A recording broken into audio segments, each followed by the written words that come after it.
अगर हमारे पास दूसरा केस क्या है कि अगर हमारे पास हार्मोन की डेफिशिएंसी हो गई है, हार्मोन की सेक्रेशन कम हो रही है लेकिन रिसेप्टर्स की जो हमारे पास नंबर्स हैं वो ज़्यादा हैं, तो इस कंडीशन को हम कहते हैं अप रेगुलेशन। सही है। पहले हमने पढ़ा था कि अगर हार्मोन ज़्यादा सेक्रेट हो रहे हैं और रिसेप्टर्स कम हैं तो डाउन रेगुलेशन होगी, लेकिन अगर हार्मोन्स कम सेक्रेट हो रहे हैं और रिसेप्टर्स ज़्यादा हैं तो वो अप रेगुलेशन होगी। सही है।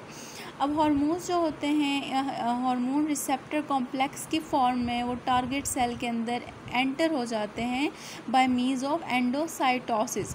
एंडोसाइटोसिस के प्रोसेस से वो हमारे पास टारगेट सेल के अंदर एंटर हो जाता है हार्मोन रिसेप्टर कॉम्प्लेक्स, और फिर वो अपना फंक्शन परफॉर्म करते हैं।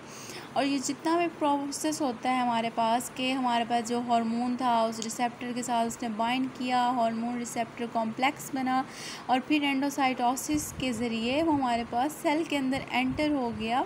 तो ये जितना भी एक हमारे पास प्रोसेस होता है इसको हम क्या कहते हैं, इसको हम कहते हैं इंटरनलाइजेशन। मीन्स के सेल के अंदर चला गया, इंटरनली एंटर हो गया, तो इसको हम कहेंगे इंटरनलाइजेशन। अब जब वो कहते हैं इंटरनलाइजेशन हो जाती है, कुछ रिसेप्टर्स जो होते हैं वो रिसाइकल होते हैं और कुछ जो होते हैं वो डिग्रेड हो जाते हैं और हमारे पास न्यू रिसेप्टर्स बन जाते हैं। कुछ क्या हो रहे हैं, रिसाइकल हो रहे हैं, और कुछ डिग्रेड हो रहे हैं और नए रिसेप्टर्स बन रहे हैं।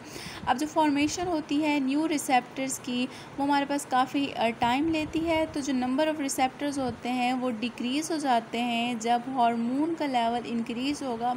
अगेन यहाँ पे वही बात है कि हमारे पास जो हमने डाउन रेगुलेशन का कॉन्सेप्ट देखा था कि जब हमारे पास सेक्रेशन ज़्यादा होती है हार्मोन्स की, रिसेप्टर कम हो जाते हैं, तो इसको हम कहते हैं डाउन रेगुलेशन।